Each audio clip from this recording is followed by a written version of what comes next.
Et il est également directeur d'une école de formation pastorale qui se nomme ESOP. J'aimerais, peu de Dieu, que nous honorions le Seigneur pour son serviteur, le docteur Ndobou Lucien. Recevons-le donc par des relations théoriques. Recevons le révérend.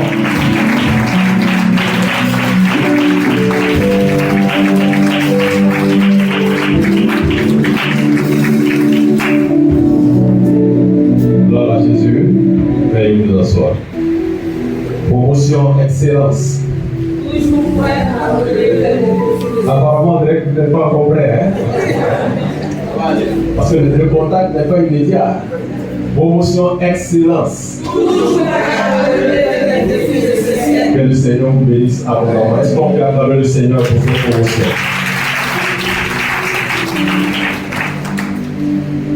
Je voudrais saluer tout l'ensemble des invités pour tous les efforts consentis à ce jour qui est pour chacun un jour chargé, et bénir le Seigneur pour votre présence. Nous allons écouter la parole, et cette parole que nous allons entendre concerne tous les invités présents, mais particulièrement la promotion qui vient de finir sa formation et qui va recevoir son diplôme. Le thème de ce que nous allons entendre comme message, c'est l'excellence dans le ministère. Et je crois aujourd'hui, le Seigneur s'est coordonné des choses. Le représentant du palais allait dans le sens de l'excellence. Et donc, nous allons parler de l'excellence dans le ministère. Et pour développer ce sujet, le verset d'appui est tiré dans la première épître aux Corinthiens de Paul, au chapitre 4, les deux premiers versets, c'est-à-dire 1 Corinthiens 4, versets 1 à 2. Et je veux lire ce texte pour tous. Ainsi qu'on nous regarde comme des serviteurs de Christ et des dispensateurs des mystères de Dieu. Du reste, ce qu'on demande des dispensateurs, c'est que chacun soit trouvé fidèle. Amen. Voici le verset biblique que nous allons creuser, que nous allons exploiter afin de comprendre ce que c'est que l'excellence dans une mesure qui pourrait être juste dans le prisme du Seigneur, parce que le regard du Seigneur sur tout ce que nous faisons, sur notre vie, est le meilleur en termes d'appréciation. Parce que lorsque nous sommes appréciés des hommes et rejetés du Seigneur, nous savons que nous sommes en réalité disqualifiés pour tout ce qui concerne le royaume.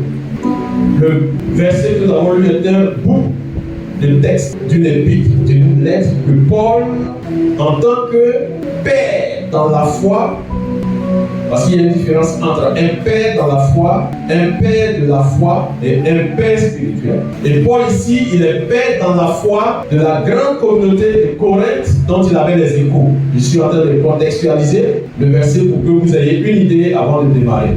Et en tant que père dans la foi, Paul apprend des nouvelles au sujet de la communauté de Corinthe. Et ce n'était pas de bonnes nouvelles. Cependant, Corinthe était une des églises qui manifestait les dons spirituels à un certain niveau où il fallait que Paul intervienne pour mettre de l'ordre. Dans cette communauté de Corinthe, il y avait un désordre, il y avait une division, il y avait des jalousies. Mais les gens n'avaient pas la compréhension, la perception de ce que c'est que le ministère en lui-même, pour dire qu'ils avaient une connaissance de l'excellence dans le ministère. Une église remplie de divisions, de désordre, au point même où tout ce qui était de l'autre côté du monde pouvait pénétrer facilement dans la communauté.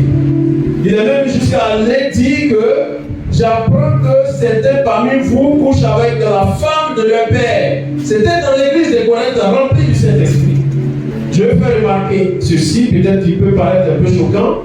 On peut être rempli du Saint-Esprit et être hors de la plaque si nous ne sommes pas obéissants au Seigneur pour travailler dans une perspective d'excellence selon le Seigneur.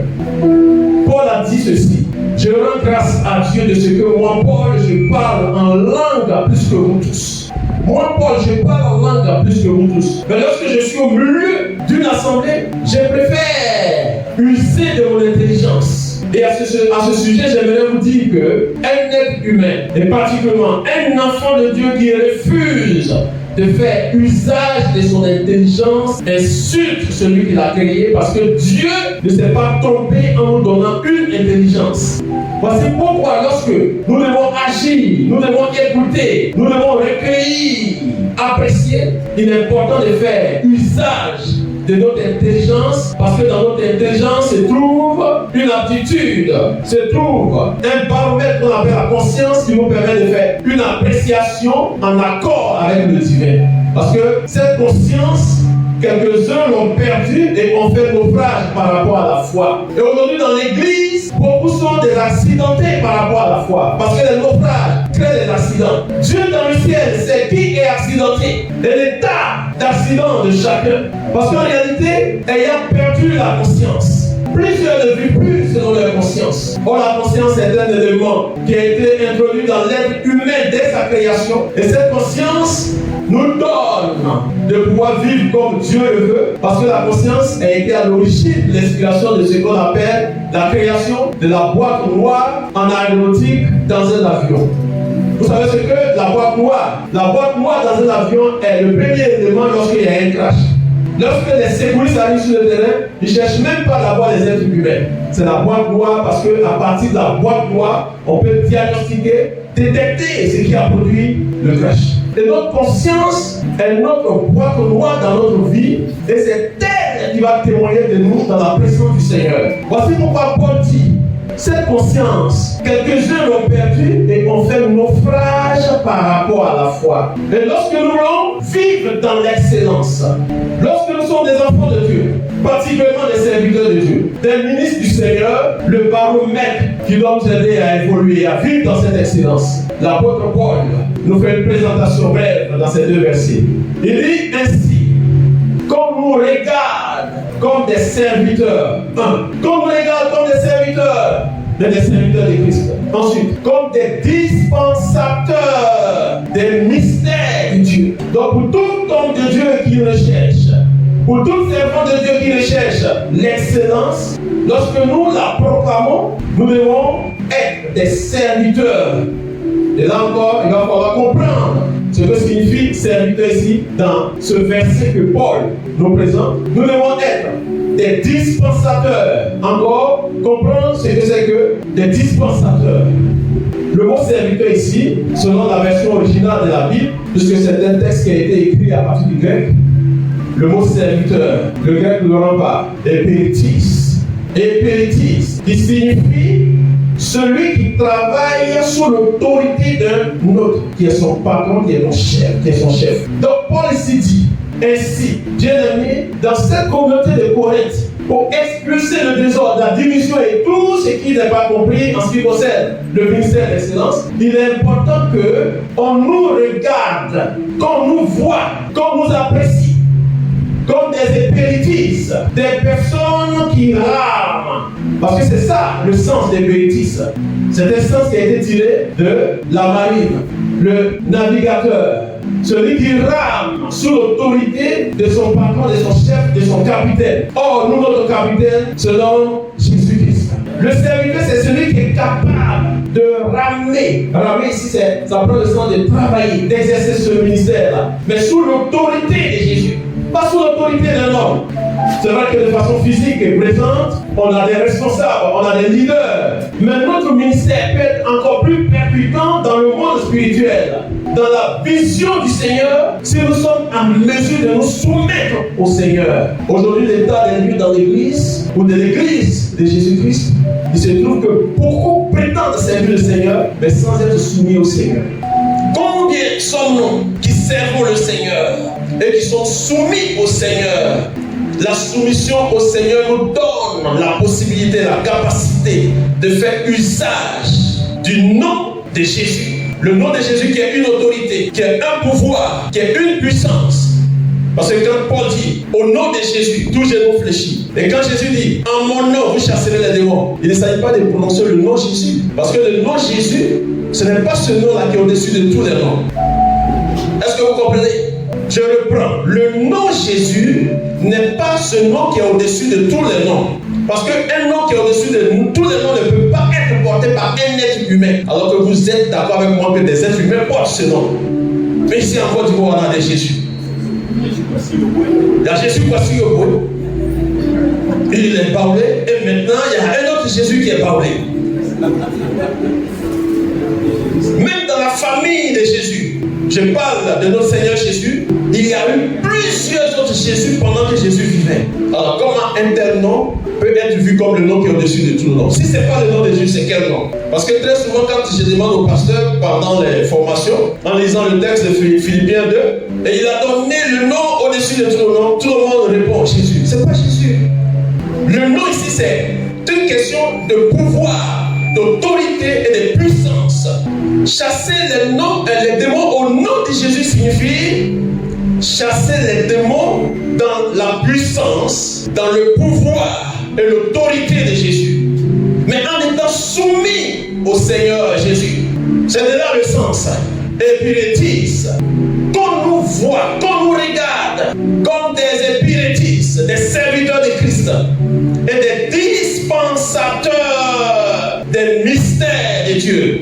Dispensateur vient du mot grec ikonomos. Et dans le mot ikonomos, nous avons ikos et nous avons nomos. Ikos qui signifie maison et nomos, loi, règle, administration.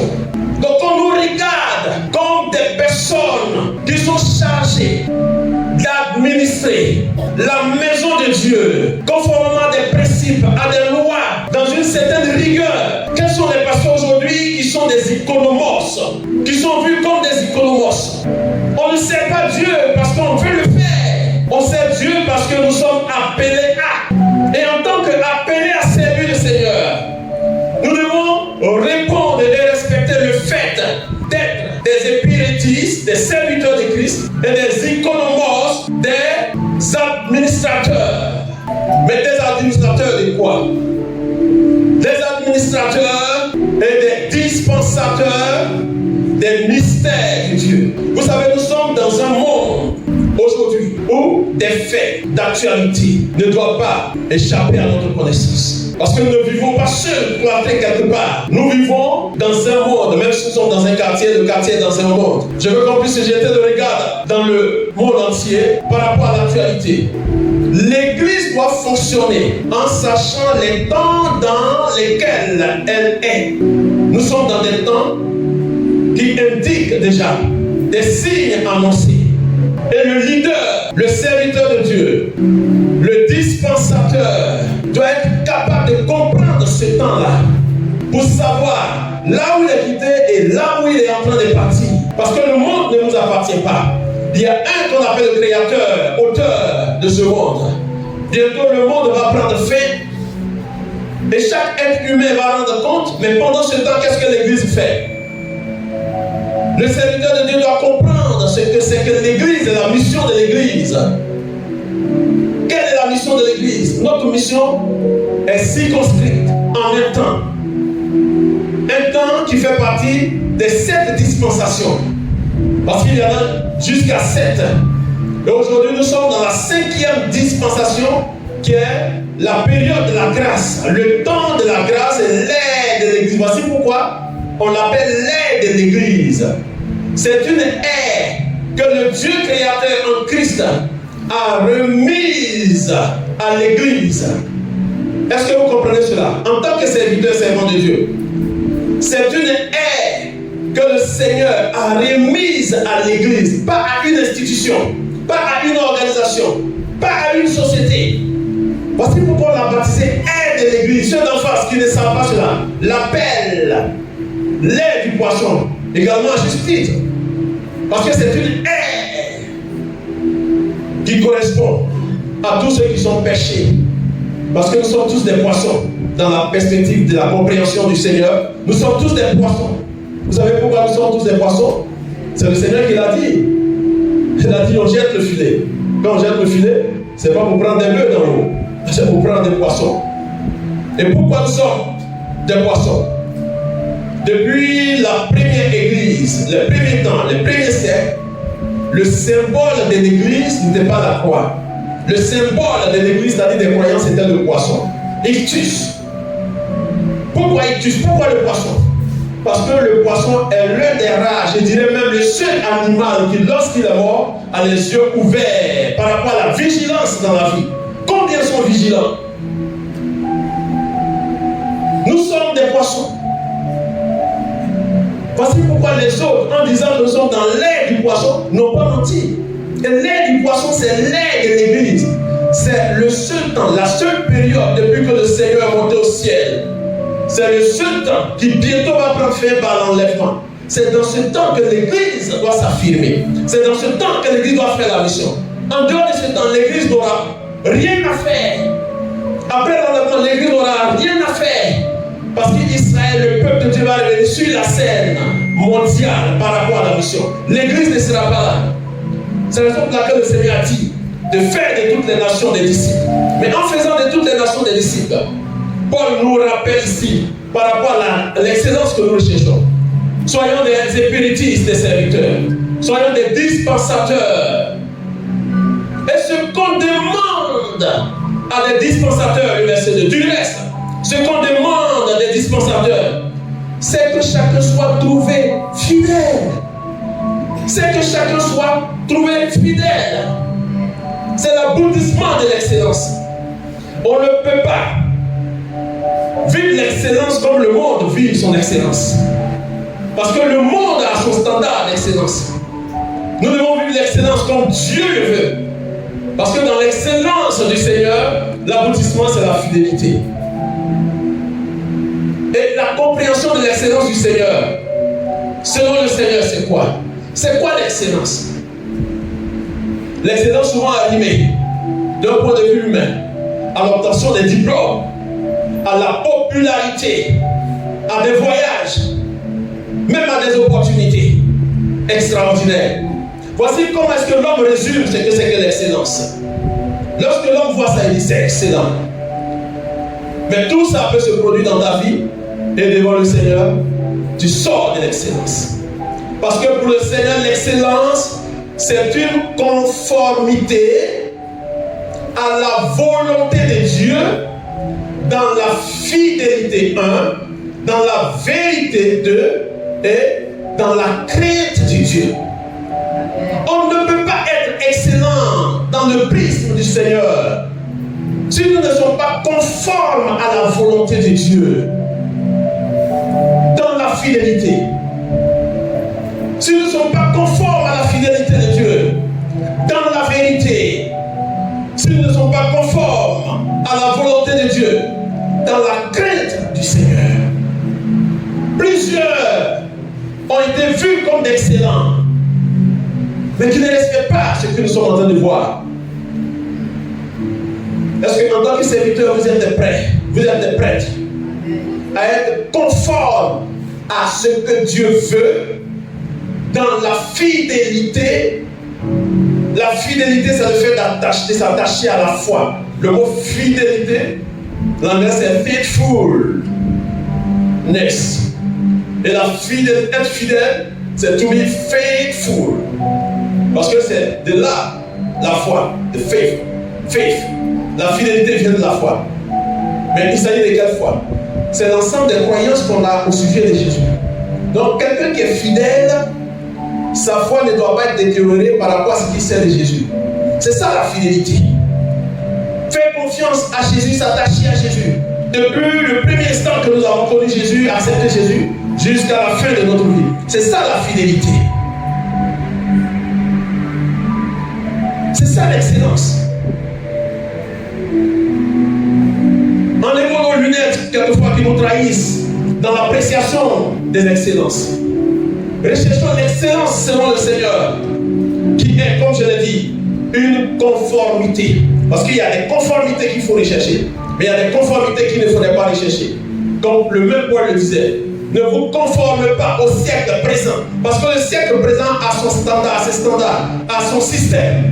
Ne vous conformez pas au siècle présent, mais soyez transformés par le renouvellement de votre intelligence, afin que vous compreniez quelle est la volonté de Dieu. La volonté de Dieu, c'est ce qui est bien agréable et parfait. Mais c'est ce qui cadre avec sa volonté dans la fidélité, 1, dans la vérité, 2, et dans la crainte du Seigneur. Amen. Combien sont les pasteurs, combien sont les serviteurs de Dieu, les servants de Dieu aujourd'hui qui ont la crainte de Dieu? Je suis en train de vous dire ces choses parce que nous sommes tous en Côte d'Ivoire, nous sommes tous dans ce monde. Nous voyons, nous entendons plusieurs aujourd'hui lorsque vous observez leur vie. Ce sont des vies qui ne sont pas caractérisées par la crainte de Dieu. Ils ne craignent pas le Seigneur. Ils s'en foutent du Seigneur. Ils font ce qu'ils veulent. Même s'ils ont des diplômes, même s'ils ont des voyages à l'air actif, même s'ils ont des contacts avec toutes les grandes autorités du monde. Sans la crainte du Seigneur, tu es éjecté de la liste des excellents. Quand nous regardons, et donc le premier verset nous ramène à comprendre ici que Paul projette dans notre esprit un triple regard que nous allons voir. Quand nous regardons, premièrement, le on est mis pour le monde physique, les êtres humains, dont nos parents, nos amis, nos connaissances, ceux qui nous voient chaque jour, en dehors de l'église comme dans l'église. Quand nous regardons, que ceux-là, lorsqu'ils vous voient comme des serviteurs de Christ, des épilétistes de Christ et des iconomos, des dispensateurs de Christ. Lorsqu'ils vous regardent, qu'ils vous voient ainsi, comment ils sont perçus de la sorte? Et combien ont ce témoignage? Oh, lui là, il est homme de Dieu, mais la dernière fois je l'ai vu dans l'immeuble avec les ampoules rouges. Mais il est homme de Dieu, mais je l'ai vu en fait c'est bagarrer. Mais il dit qu'il est serviteur de Dieu, mais son attachement à des choses auxquelles même on est attaché, il veut nous donner la vedette dans ce sens. Quand on regarde, voici pourquoi, d'entrée de jeu, j'ai rappelé la place de la conscience. Et pendant que nous écoutons ce message, chacun est assis dans la méditation, dans ta conscience. Est-ce que tu penses que c'est le témoignage qu'on rend de toi? Ceux qui te regardent, nous sommes dans un monde où les critères sont multiformes. Mais il est important que nous puissions regarder et saisir les choses dans le prisme du Seigneur Jésus. Qu'on nous regarde. Le deuxième type de regard, c'est le regard du monde spirituel, mais du côté démoniaque.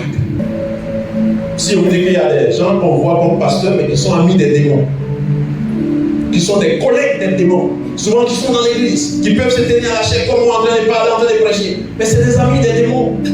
Il n'y a pas de débat, c'est des amis parce qu'ils ont des liens, des rapports avec ces démons. Ils réfléchissent comme des démons. Ils ont des pratiques démoniaques. Ils ont des doctrines démoniaques. Parce que des mauvais esprits sont descendus sur la terre pour polluer la société. Mais l'église qui est lumière, l'église doit y agir. Quel est le témoignage des démons sur nous? Est-ce que les démons sont capables de dire: je sais qui est Paul, je sais qui est Jésus, mais toi, qui es-tu? Est-ce que les démons sont capables de vous rendre ce témoignage-là? Philippe, je sais qui tu es. Micheline, je sais qui tu es. François, je sais qui tu es. Les démons rendent témoignage. Même du Seigneur Jésus rend témoignage. Tu es Jésus, le Fils de Dieu. Tu es venu pour nous perdre avant le temps, parce qu'ils savaient qu'il y a un temps qui fixait pour eux. Quel est le témoignage du monde spirituel quand on considère le regard du monde? Ma prière pendant que vous écoutez ce message, c'est que le Seigneur vous donne de comprendre, de faire usage de votre conscience et de commencer à vous débarrasser de tout ce qui vous avait rapproché des démons au point que vous aviez été leurs amis, des proches. Les démons ne doivent pas marcher avec vous. Donc quand on vous regarde, ce deuxième regard nous invite à une marche de personnes mises à part. Le monde des ténèbres nous regarde, bien aimé. Le monde des ténèbres nous regarde. Et le troisième regard, qu'on nous regarde, comme les serviteurs de Christ et des dispensateurs, des mystères, c'est le regard divin. C'est le regard divin. Pendant que je suis en train de vous parler, c'est des efforts que je fais. Je médite, je réfléchis. Parce que je ne peux pas me proclamer comme quelqu'un qui est parfait. Mais pendant que je vous parle, je suis en train de faire une prière, Seigneur. Qu'est-ce que tu dis de moi? Seigneur, j'ai besoin d'une appréciation correcte qui vient de toi. Seigneur, je veux que tu me notes. Seigneur, comment est-ce que tu me vois dans mes agissements, dans ce que je fais, dans mes relations interpersonnelles, dans ma vie conjugale, dans mes rapports avec mes enfants? Quel est le regard du Seigneur? Quel est le regard du Seigneur sur ta vie, dans le ministère, dans ce dans quoi tu vas t'engager d'ici peu? Comment est-ce que le Seigneur te voit? Est-ce que tu sers le Seigneur ou tu veux servir de sorte qu'à la fin de tes jours, il puisse te dire, rentre dans la joie de ton maître, bon et fidèle serviteur. Il ne va pas te dire, oh Bishop, mais il y a longtemps je t'attendais, rentre. Oh révérend docteur, mais je t'attendais, rentre. Le seul titre que Dieu va nous donner, si nous avons marché conformément à ce qu'il veut, il va dire bon et fidèle serviteur. Tous nos titres là, tous nos habits que nous portons là, c'est du n'importe quoi. Il y a de la souillure là. Ouais, aujourd'hui je suis dans cette tenue là, peut-être ça embrouille certains, mais c'est voilà, c'est la société qui veut qu'on soit ici, vêtu. Le cadre, l'occasion, sinon tout ça là, ça va pas au ciel. Je transpire déjà. Dès que je transpire, ça commence à s'essuyer. Donc c'est pas ça qui va rentrer au ciel. Est-ce qu'un jour, à la fin de ta vie, tu aimerais entendre cette parole? Bon et fidèle serviteur, entre dans la joie de ton maître. Que le Seigneur te donne cette révélation. Que Dieu te donne la révélation. Pour que tu vois comment ton accueil est en train d'être préparé. En tant que bonne et servante, fidèle servante. En tant que bon et fidèle serviteur. N'écoute pas ce que les hommes disent pour t'égarer. C'est vrai, leur regard, on en a besoin pour mieux faire. Parce qu'ils peuvent nous interpeller. Voici pourquoi notre vie ne doit pas être conforme à la leur. N'écoute pas ce que les démons te disent. Il y a beaucoup de personnes qui avancent sur recommandations démoniaques, qui progressent même sur recommandations démoniaques quand on considère les standards de l'excellence d'un point de vue humain. Mais il est important que nous puissions être dans la pensée divine. Ainsi donc, pour marquer un arrêt et une conclusion à mi-parcours de ce que Paul avait commencé à dire depuis le premier chapitre de son épître aux Corinthiens. Ainsi donc, mes frères, puisqu'il y a un désordre, puisqu'il y a une division, puisqu'il y a une méconnaissance, et comme nous sommes dans une société où les choses et les valeurs se dégradent de plus en plus, ainsi donc, bien-aimés, qu'on nous regarde comme des épiritistes, qu'on nous regarde comme des économos, des dispensateurs. Nous devons dispenser. Dispenser, ça veut dire que nous devons produire, communiquer, mais en même temps, nous devons gérer. Parce que le dispensateur, c'est l'administrateur. Est-ce que tu es prêt à gérer les affaires du Seigneur? Déjà, très petit, le Seigneur Jésus, le Maître lui-même nous a donné cet exemple. Lorsque ses parents le cherchaient, pendant 3 jours, ils sont arrivés dans le temple, ils l'ont vu au milieu de ces docteurs de la loi, en train de leur expliquer les choses. Quand Jésus est au milieu des docteurs de la loi, il était en train de les reprendre par rapport à la façon dont ils ont bousillé la célébration de la Pâque. Ça, c'est une révélation entre parenthèses. Parce que les gens, c'était le jour de la Pâque, la fête de la Pâque. Jésus c'est pour leur poser des questions, pour leur dire, mais est-ce que la Pâque, là, c'est comme ça que Dieu vous a demandé de célébrer ça? Ses parents sont allés à la maison, ils reviennent. Mais pourquoi tu nous as fait te chercher durant tout ce temps? Il va poser cette question à ses parents. Ne savez-vous pas que je dois m'occuper des affaires de mon père? Cette question a été posée parce que Marie et Joseph savaient exactement, puisqu'ils ont reçu le message, ils ont reçu des communications de la part des anges, leur disant que celui-là, il va venir s'occuper des affaires du Seigneur. Voici pourquoi Jésus ne peut pas les gronder comme ça. Il leur rappelle quelque chose qu'ils savaient. Ne savez-vous pas que je dois m'occuper des affaires de mon Père? Est-ce que ce matin, les nouveaux gradués tout à l'heure sont prêts à s'occuper des affaires du Père? Parce que notre Dieu est un homme d'affaires, pas comme les autres. Le Père que nous servons, c'est un homme d'affaires. Il a beaucoup d'affaires. Et en tant qu'homme d'affaires, s'il nous fait des administrateurs, ça veut dire quoi? Ça veut dire que nous devons rendre compte à ce Dieu-là. C'est pas après notre mort. Hein? Je vous la parenthèse ici pour faire remarquer que dans beaucoup d'églises, les pasteurs n'aiment pas faire des bilans. C'est un défaut administratif des administrateurs. C'est un défaut. On ne peut pas mener 12 mois de programme, 12 mois de vie. Et puis, on attend l'année prochaine, on fait des proclamations. Cette année sera ceci, sans qu'on ait fait un bilan au Seigneur. Est-ce que vous comprenez? Marquez la différence. Quand vous serez sur des ministères, sur des missions, sur des églises, quand vous êtes dans une année, par exemple, que l'année prochaine en train de venir, vous n'êtes pas encore là-bas, faites un bilan. Faites un bilan de la façon dont l'église a été gérée. Faites un bilan des activités, des programmes, pour comprendre ce qui a été bien fait. Et les résultats. Parce que la mission que le Seigneur nous a confiée dans son ensemble, il dit aller faire de toutes les nations des disciples. Est-ce qu'en tant que leader d'église, on se soucie de ce type de bilan? On a fait 1 an. Il y a combien de personnes qui ont été gagnées pendant que nous sommes 500 dans l'église? Logiquement, après 1 an d'exercice, je dis des choses comme ça, quand on fait un bilan, le berger, le leader va veiller à ce que chaque fidèle fasse rentrer même une seule âme, c'est bon. Même si on n'existe pas deux. Mais la seule âme là, vous voyez qu'il y a beaucoup qui sont dans l'église, hein, même pendant 2 ans, qui n'ont même pas pu faire rentrer une âme. Quand c'est comme ça, il y a un problème au niveau du bilan du pasteur.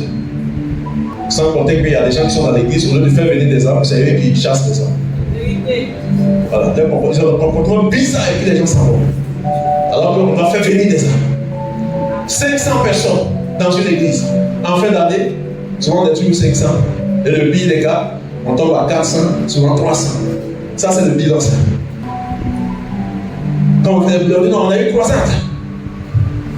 Bref, je ne vais pas entrer et développer trop cette parenthèse. Mais, qu'on nous regarde, comme des épéritis, comme des économos, et ce qu'on demande des dispensateurs, c'est qu'ils soient trouvés fidèles. Que le Seigneur nous bénisse. Nous allons prier le Seigneur une seconde. Je vais demander aux récipiendaires, aux gradués, bientôt, d'être dans une attitude de méditation. Tu te présentes au Seigneur. Présente-toi au Seigneur et puis parle-lui. Dis Seigneur, je viens de comprendre la notion d'excellence de ton point de vue. Et je vais m'accrocher à cette notion. Oh Dieu, je sais que humainement je suis incapable. Père, j'ai besoin de toi. Esprit du Dieu vivant, j'ai besoin de toi. Oh, donne-moi d'être excellent, Seigneur.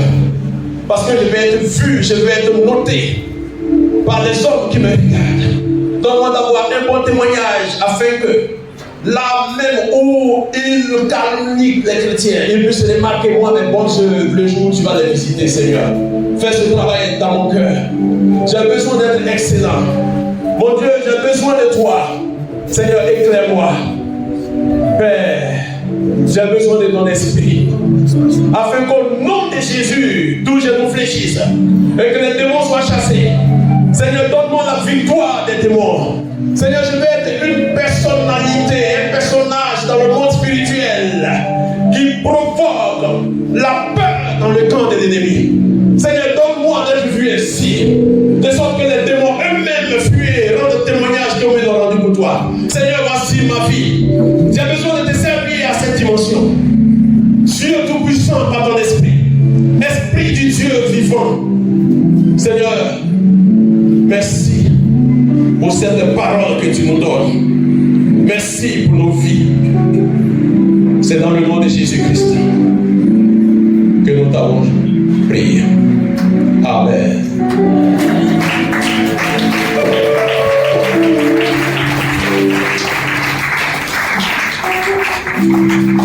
pouvons toujours accompagner le révérend, le docteur.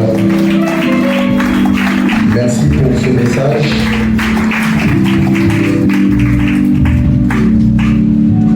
Que le nom du Seigneur soit béni.